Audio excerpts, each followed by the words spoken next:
asuntos que estuvieron primero asociados con matrimonio, asociados con el dar, asociados también con el no acumular, etcétera, etcétera.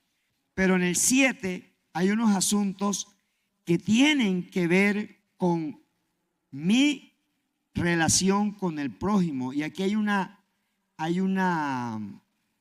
metáfora en el versículo 3:7:3, dice: ¿por qué te fijas en la astilla que tiene tu hermano en el ojo y no le das importancia a la viga que está en el tuyo?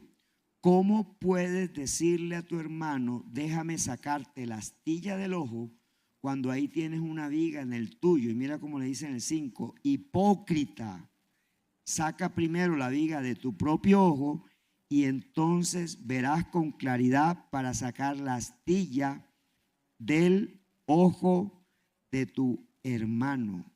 Entonces, ahora Jesús comienza a estrechar un poco nuestra visión de cómo tratar a las personas que de alguna manera nos estorban o nos incomodan con sus acciones, que la mayoría de veces pueden ser incorrectas. En su gran mayoría pueden ser incorrectas.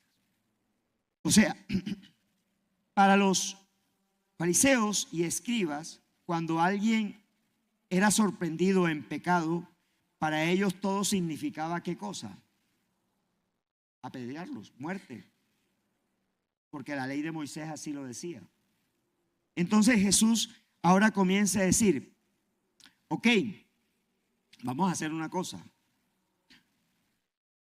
Tú, antes de juzgar a Henry, a Mario, a cualquiera de los que tú conozcas, antes de juzgar a alguien, vete a un espejo y mírate la viga. ¿Qué es la viga? La cantidad de pecados que yo cometo, la cantidad de asuntos que no he arreglado con Dios. Me voy y me quito eso. Si yo me puedo quitar eso, tengo luz, porque en este mismo mensaje del sermón Jesús dice que los ojos son la lámpara del cuerpo. Por eso está hablando de la viga y de la astilla, porque tengo una viga, y como con una viga puedo ver una astilla de mi hermano. O sea, Jesús mira el pecado del otro pequeño y el mío, ¿cómo lo mira? Grande. ¿Por qué? Porque al que tiene luz se le va a demandar más. Si yo tengo a Cristo, a mí se me va a demandar más por parte de Él. ¿Para qué? Para que yo no señale. Ahora, eso no indica que hay cosas que yo debo juzgar. Sí, hay cosas que yo debo juzgar, pero bajo el lente de Jesús. ¿Sí? O sea, si una iglesia no practica la sana doctrina, no hay nada malo en que yo haga señalamiento, siempre y cuando sea para sacar al pastor o a la congregación o a los hermanos del error y llevarlos a la verdad, pero no para azotarlos, no para hundirlos. Alguien dijo que la iglesia es la única batalla donde el herido es rematado por uno de su mismo ejército, por uno de su mismo ejército. O sea, no lo mata el enemigo, el del otro ejército, sino lo mata el de su propio ejército. Cuando alguien peca, cuando alguien falla, nuestra labor es restaurarlo, no separarlo.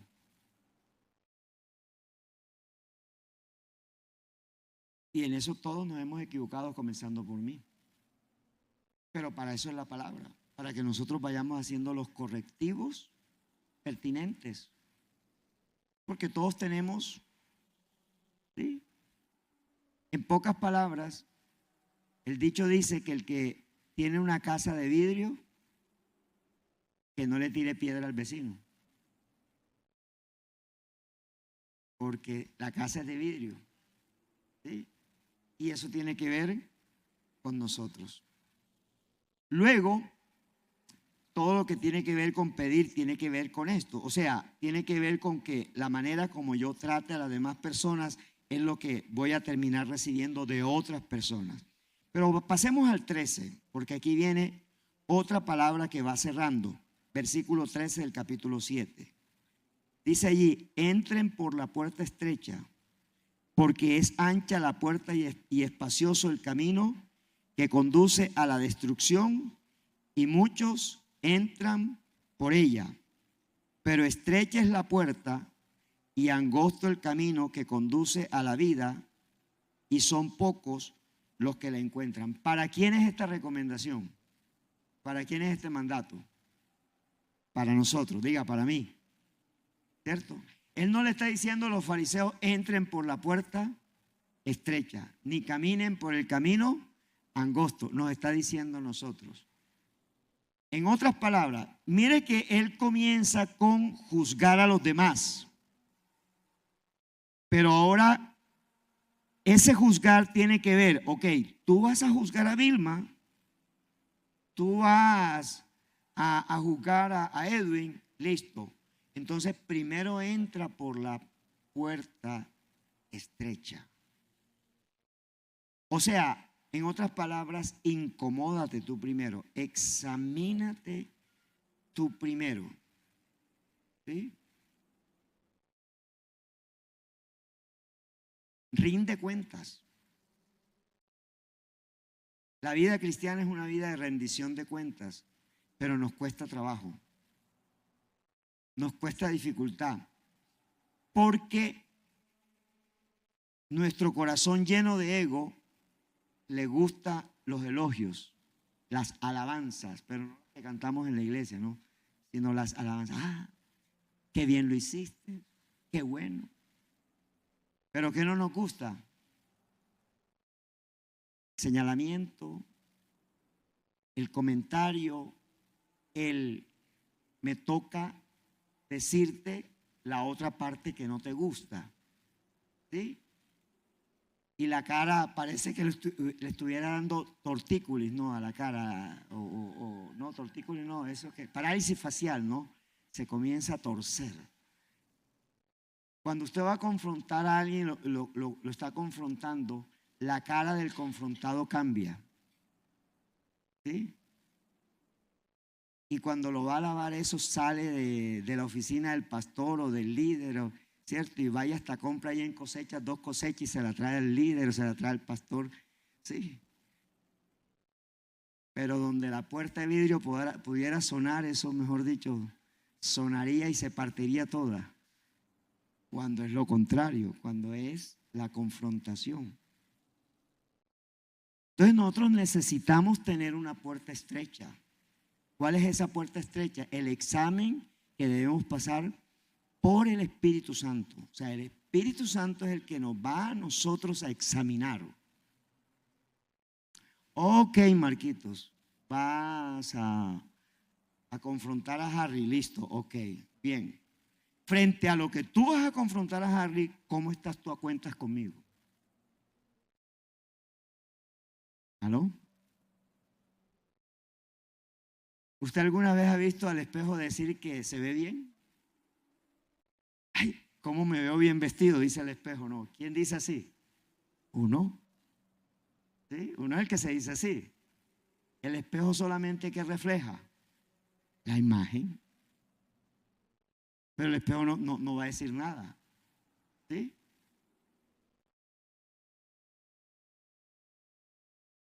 Pero cuando tú rindes cuenta, ese espejo sí habla.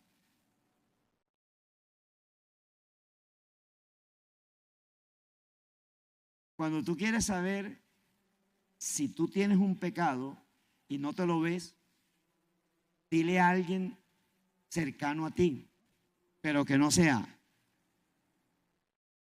A ver, una característica que tienen los amigos es que los amigos nunca te van a disciplinar. ¿Te ha conocido un amigo que disciplina al otro? No. Se ponen bravos, se quitan las palabras por unos días, pero luego vuelven y se hablan. Vuelven y se restauran, ¿cierto? Pero el padre no. Por eso los papás no podemos ser amigos de los hijos. Porque el padre le toca la parte difícil, que es disciplinar. Eso le toca al padre y a la madre, disciplinar. Entonces, cuando usted quiere conocer si usted está caminando por la puerta estrecha y por el camino angosto, busque a alguien de la iglesia que de pronto lo está observando, o déle autoridad para observarlo y dígale, ¿usted percibe algo de mí? Porque necesitamos el concepto del otro. Ahora, para conocernos necesitamos caminar juntos, ¿sí o no? ¿Sí o no? ¿Sí? Cuando nos casamos, ¿qué decimos? ¿Cuál es hasta que la muerte?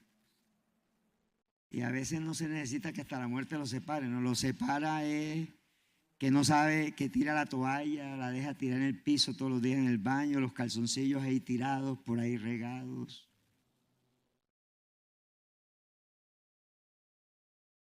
Hasta que tus malas actitudes nos separen.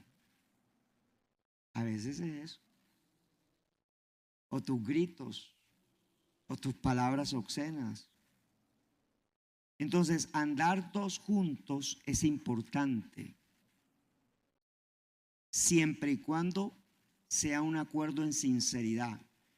Yo quiero que tú me digas la verdad de mis actitudes.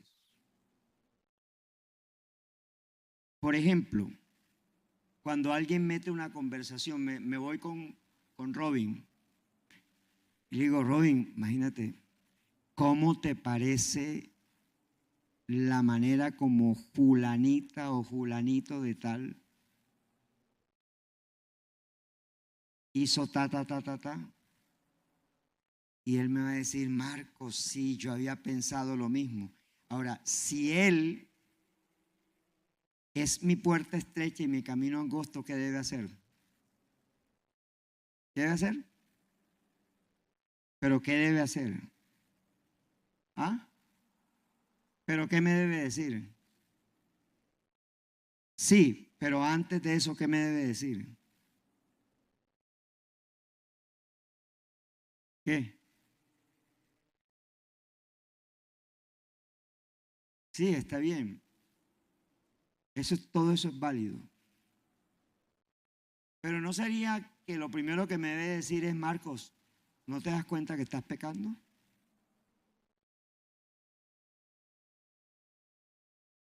Lo que me acabas de decir lo puedes sostener delante de la persona. La puedo llamar ahora mismo y decir que venga a reunirse conmigo. ¿Tú lo puedes sostener? El 99.99% no lo sostiene.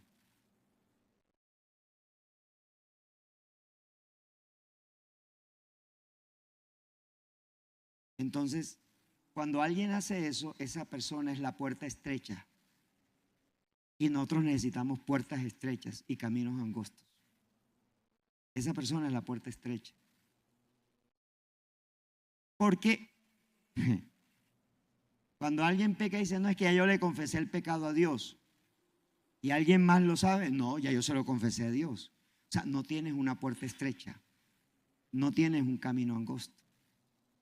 Nosotros necesitamos puertas estrechas. No que nos confronten cuando somos descubiertos, sino que nos confronten cuando no hemos sido descubiertos. O sea, cuando soy redarguido por el Espíritu Santo. ¿Me estoy haciendo entender? En cualquier actitud. ¿Por qué? Porque Jesús quiere que nuestra justicia sea mayor a los religiosos. Hay personas de ciertas denominaciones, de ciertas congregaciones, que usan las faldas largas, pero del mismo tamaño tienen la lengua. Entonces, si nadie las confronta, la persona cree que está haciendo lo correcto. ¿Por qué? Porque todos necesitamos una puerta estrecha y un camino angosto. La puerta estrecha quiere decir que el camino del evangelio no es fácil de caminar. En el mundo dice, aquí rajamos de todo el mundo, pero a nadie se le sostiene. No puede ser en el evangelio. Si yo voy a rajar en el evangelio, debo sostenerlo. Porque si no, estoy difamando a una persona, o estoy murmurando a una persona, o estoy generando chisme hacia una persona. Y eso se llama igualmente pecado, como adulterio, como fornicación. O sea, tiene esa misma connotación. ¿Vamos allí? ¿Por qué? Porque al final yo necesito ese camino y esa puerta que me lleve a la vida. Y mira lo que dice el Señor, y son pocos los que la encuentran.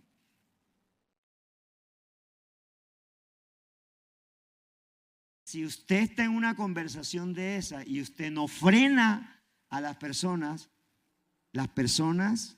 usted está pecando con el mismo pecado de las personas. O sea, usted se convierte en puerta ancha y en camino ancho. ¿Me estoy haciendo entender? Partimos de juzgar, ¿no? O el Señor partió de juzgar. Sigue avanzando. Cuídense, versículo 15, cuídense de los falsos profetas. Vienen ustedes disfrazados de ovejas, pero por dentro son lobos y feroces. Por sus frutos los conocerán. Y luego da unos ejemplos. Que el árbol bueno, que el árbol malo no da. ¿Sí? Y él centra en el 21. No todo el que me dice Señor, Señor, entrará en el reino de los cielos, sino solo el que hace la voluntad de mi Padre que está en el cielo. ¿Ok? Voy a colocar un ejemplo para que lo podamos entender con mayor amplitud. David ocultó su pecado con Betsabé. ¿Sí? Y el sinvergüenza hasta hizo ayuno, ¿no? Por el hijo que venía en camino con Betsabé. Y murió. Y él, sorondo, iba como si nada hubiera pasado. ¿A quién le mandó Dios? ¿A qué profeta le mandó? Natán. Y Natán le narró una parábola. ¿Sí? Del hombre que tenía la única ovejita, y llegó el que tenía muchas ovejas y se comió a la ovejita, a la única ovejita. Y le dice a Natán, ¿qué haremos con ese hombre? Dice, ese hombre hay que matarlo. Ese hombre está acabando con los viejitos de Colombia. Ese hombre, ¿sí? Ese hombre hay que acabarlo, hay que suicidarlo. ¿Sí? ¿Y qué le dijo Natán? Coge la espada y métetela, atraviésatela. Ese hombre eres tú. Ay, ¿por qué no se suicidó? Y dijo que había que matarlo. ¿Sí? Porque el tema de caminar por la puerta estrecha y el camino angosto tiene que ver con señorío. ¿Quién es mi Señor? ¿Quién es mi Señor? ¿El que es mi Señor es dueño de mi vida, sí o no? ¿Me vuelvo esclavo de mi Señor, sí o no? Ok. Pablo dice que cambiamos de esclavo. Antes éramos esclavos del diablo, ahora somos esclavos de Cristo. Tiene que ver con señorío. Entonces, la parte final de toda esta historia es esta, que si yo no he aceptado el señorío de Cristo, nunca haré la voluntad de mi Padre por mucha Biblia que yo lea y por muchos tiempos a solas con Dios que yo haga. Es el señorío de Cristo. Si yo, o sea, hay gente técnicamente convertida, pero espiritualmente está en el mundo. Es decir, no se ha convertido genuinamente. ¿Por qué? Porque el señorío de Cristo es que llueva, truene o relampaguee, yo no me voy a mover del lado de mi Señor. Eso es lo que significa la puerta estrecha y el camino angosto. Que seguir a Cristo es una vida de renuncia cada cuánto. Todos los días. Yo lo exageraría, todo segundo de mi vida. Eso significa seguir a Cristo. Porque seguir a Cristo significa que yo voy a hacer su voluntad. En pocas palabras, es como yo engavetar mi sueño para que sea el sueño de mi Señor, de mi Dios. Hay mujeres que han engavetado sus sueños para poder sacar un matrimonio con el diseño de Dios. Y hay hombres que han engavetado sus sueños para sacar adelante una familia con el diseño de Dios. Eso tiene que ver con el señorío. El señorío tiene que ver con mi capacidad de renunciar a mi sueño para que se cumpla el sueño de Dios. Porque muchas veces, vea, usted y yo vamos a saber si Jesús es nuestro Señor cuando nos toque tomar la decisión más importante de nuestra vida. El día que usted se encuentre en la encrucijada de tomar la decisión más importante de su vida, usted pregúntese a sí mismo si Cristo es su Señor, porque Él es el que le tiene que dar la respuesta. Cuando usted está tomando la decisión más importante de su vida. Nosotros todos los días tomamos decisiones, pero va a haber un día en donde vamos a tomar la decisión más importante de nuestra vida. Y esa decisión está asociada con el señorío de Cristo. ¿Y el señorío de Cristo con qué está asociado? Acabo de decirlo, ¿con qué está asociado? ¿Con qué está asociado? Sí, pero ¿con qué está asociado? ¿Cuál es la metáfora que él coloca? La puerta y el camino. ¿Sí? Ahora, ¿con qué está asociado la puerta y el camino angosto? ¿Con qué está asociado? Con la capacidad que yo tenga que en vez de juzgar y señalar, voy al espejo y me miro la viga. Porque al final todo tiene que ver con una sola frase: bienaventurados los pobres en espíritu, porque de ellos es.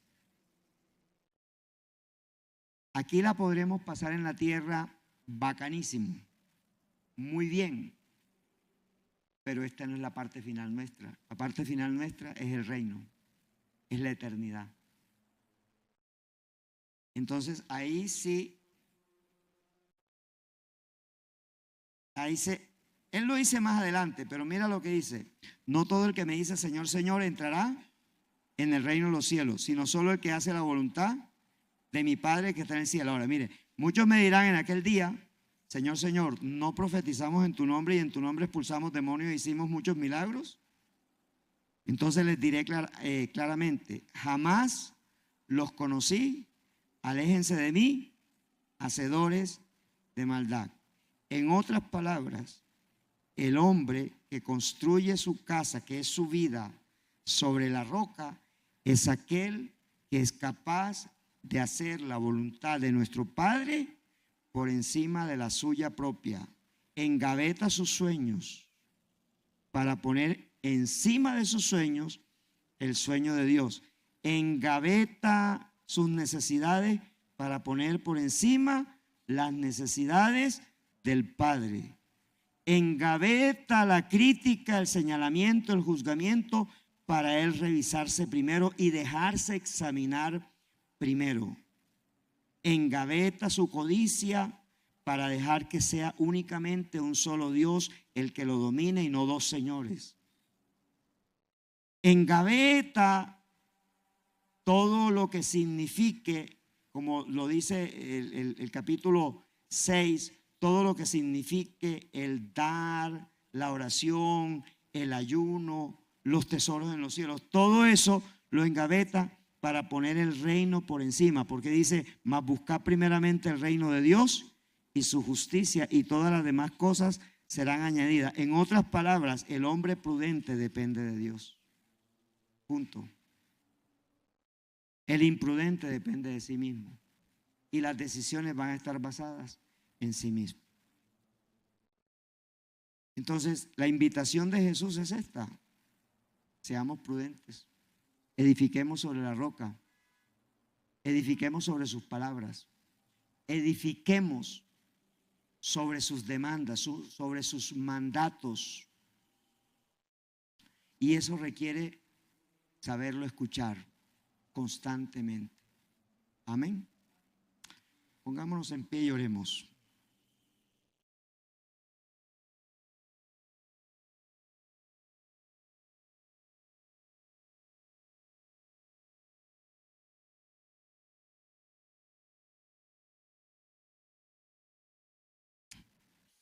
Examínese allí.